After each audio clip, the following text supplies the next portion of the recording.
Welcome to the next segment of our interview with Sam Gindin. Sam was an assistant to the president of the Canadian Auto Workers Union and now teaches political science at York University. Hi, Sam. Hi. So in the article you wrote recently about the auto industry and its workers, you told workers to think big. So when they ask you what to do, what does think big mean?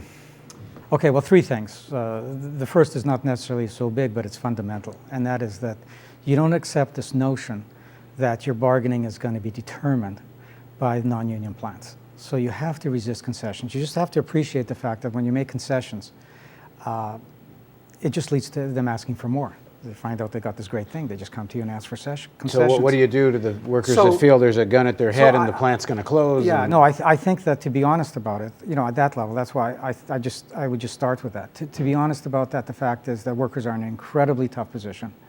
I'm just arguing that don't sell concessions. Don't start creating an illusion that this is going to solve your problem. You're going to be under the gun and you just do the best you can and don't have any illusions about it. And that you have to think bigger because you can't win this by making concessions. Concessions will not solve the problem. You have to start from there. The two things that you have to focus on is one is healthcare. And the reason you have to focus on healthcare is they're basically taking away your healthcare. And you've got to say, we're not giving it up. And you've got to realize that if you make this an issue, this is an issue for everybody. And now you're starting to make links with other workers, and therefore there's a potential to win something. Because on your own, you just don't have the strength to win anything, right? And that's the power of the issue of healthcare. We don't want to be dependent on employers for healthcare. We want that as a basic right for all workers. And it means we have to think big in terms of all workers. We have to think as a class. The third thing we have to recognize is that your comrades are all losing their jobs, and soon you're going to be there too. Most of them already lost their jobs. There's going to be more job losses. And if we really want to talk about the manufacturing base, we want to say what's happening to all those facilities. Not just what's left in auto, but the fact is we've got more outside of auto. And how do we actually convert those things through a public corporation or whatever it takes to make sure that we're converting them to useful things so we can make useful things for everybody and be employed. And the point about that last point is workers are really reluctant to think about that. It seems so big, how are we going to do it? We can't even change things in our union. And I think the main message is the reason we're in this jam today is because we keep saying, well, we can't deal with those big things. We can only deal with bargaining and what we have some immediate control over. And as long as you think small, you always find out that, well, you don't have any other choice, that you're boxed in. And that's why the dilemmas are absolutely real for the union leaders and for the workers. But you have to start seeing this in terms of whether you win or not. We have to build a larger movement so that down the road we have more choices, our kids have more choices, and we're actually part of that kind of social change. Well, there's going to be, in all likelihood, there's going to be some kind of healthcare reform in this Obama administration. Yes. The Obama's presidency, the Democrats in Congress, it's too much their promise to the electorate not to do something. Yes. But what that something is still really yet to be defined. There's a certain segment of unions that are saying it has to be a real single-payer plan. Conyers has put forward a piece of legislation in Congress that's a more Canadian, European-style plan. Yeah. Obama, Clinton, and all the people around Obama are really going for a variation on a plan but it keeps into play private insurance companies. Yeah. So in terms of what's happening with the auto sector and this grave crisis, how do you see this fight over what kind of plan it's going to be, a healthcare plan? Well, it's an opening to point out how irrational it is to have an insurance program that is privately fragmented and depends on individual employers. It ends up not even being good for the employers. I mean, you either have small businesses which don't give you the health care so they don't care, or you have large employers who have given it and then end up to be caught in the dilemma of having to pay insurance when you're in real trouble. So there's an opening that everyone's talking about in terms of healthcare being irrational that we have to take advantage of.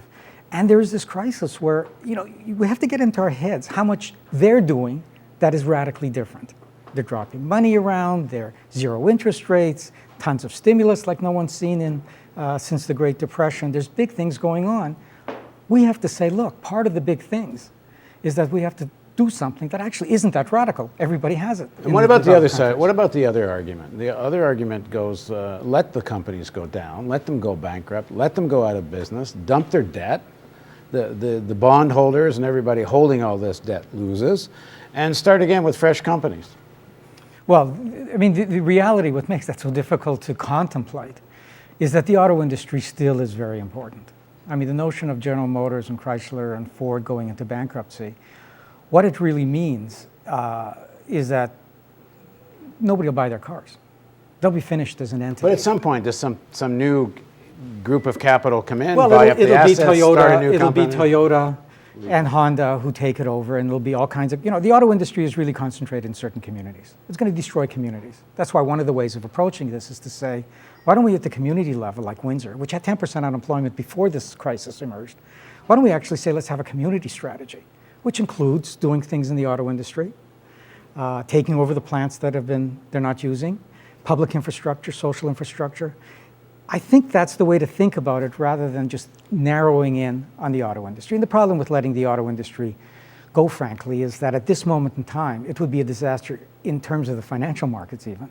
There's all these loans that'll go nuts, and they're big in terms of the bonds that are outstanding. That I think this is, in fact, one of the reasons that they actually gave them the loan, more so than the concern about the communities. I think it was that impact on confidence and on the financial markets. And it's going to have a massive impact on not just individual workers' lives, but a lot of communities if this happens. And it's one of the shames that this is how capitalism works. And somebody says, well, let's let capitalism You were saying work. concessions aren't going to solve the problem. No. But it's the bailout doesn't seem like it's going to solve the problem either. Well, so what's going to solve the problem? No, the loans won't solve the problem as I've been trying to define it, which is beyond the auto industry. I mean, suppose you take the best case scenario, and General Motors, with its 75,000 workers today, which was 225,000 at the beginning of the century, of the 2000s, is successful and cuts its workforce to 40,000, and it says now we're competitive. They've just added to the economic crisis. What problem have we solved? GM might survive, and I think GM's going to survive. I'm not as optimistic about Chrysler, but if GM survives, it's still going to beg the question about what about all these other workers? And what about all the facilities you let go in the last 5 years? So we have to see the crisis as losing all those facilities that could potentially be productive. And in the auto industry itself, the point is, and I think GM is being pushed to do this, is that you make different kinds of cars that are more sensitive to what's actually happening. But even there's got to be somebody to buy your cars.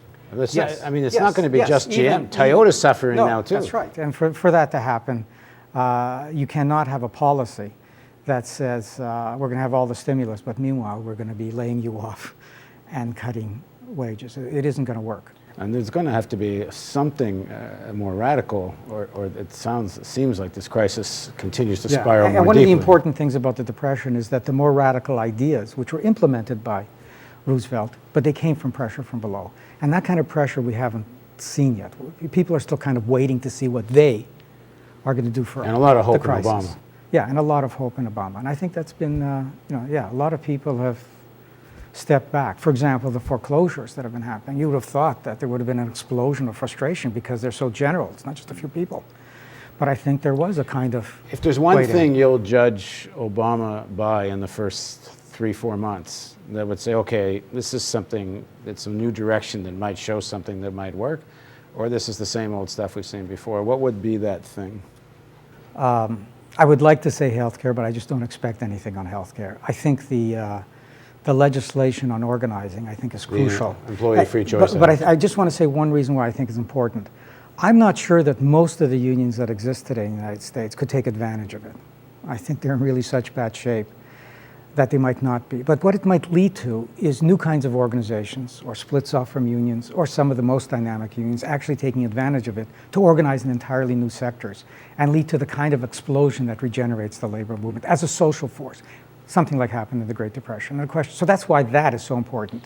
If he gives up on that, he's really saying to the labor movement, sorry, I know who's got power here, and I know who I'm going to compromise with. And that would be a tragedy. Well, we'll be covering the fight over the Employee Free Choice Act with a lot of vigilance over the next few months. Thanks for joining us, Good. Sam. Great. And thank you for joining us for our series of interviews with Sam Gindin.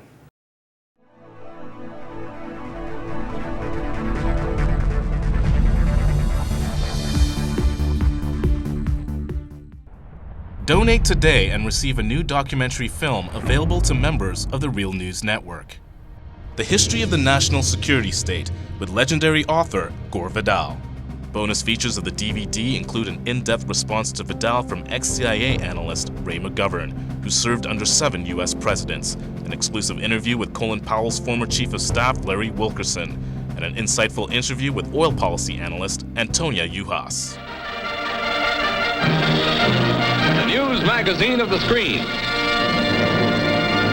Living glimpses of history in the making. Hollywood and Washington is a symbiotic relationship. They both deal with illusions. Reality doesn't often play much of a part. I think I saw through the myth of the Cold War almost from the beginning. I was a Washington political kid from a political family. Roosevelt first had radio because he had this great speaking voice and everyone liked to hear. Truman proceeded to break every arrangement that Roosevelt had set up for a peaceful coexistence. And Truman thought that it would be a good idea. Why not just stay armed all the time? And then he devised the national security state. You've got to go up and swear allegiance to the United States or else you're a commie. I mean, we had imported fascism. We get Dwight Eisenhower, who said that we have this great military industrial complex. It is a dangerous thing. And he said this is going to change everything. And the way our country's governed is going to change us politically. Along comes Jack Kennedy, who wanted to make his mark, believed in the Cold War. But he said, in this kind of politics, it is the appearance of things that matters. I think everybody should take a sober look at the world about us. The national security state still exists, only it isn't communism anymore, it's terrorism. This is the most serious thing that has happened in the history of the United States. Knowledge is power. We need an honest news system. We need the real news. This is the sort of thing we can build right now without anyone else's permission from the government or from the business community. It's the power's in our hands. If we're not going to sleepwalk into more wars, we think we need to start with a television news network that won't bow to pressure and has the courage to seek facts. And that means independent economics. And that's why we need you. Make a tax-deductible donation now of at least $10 a month or a one-time give of at least $75. As a thank you for your support, we will send you the new documentary film, The History of the National Security State.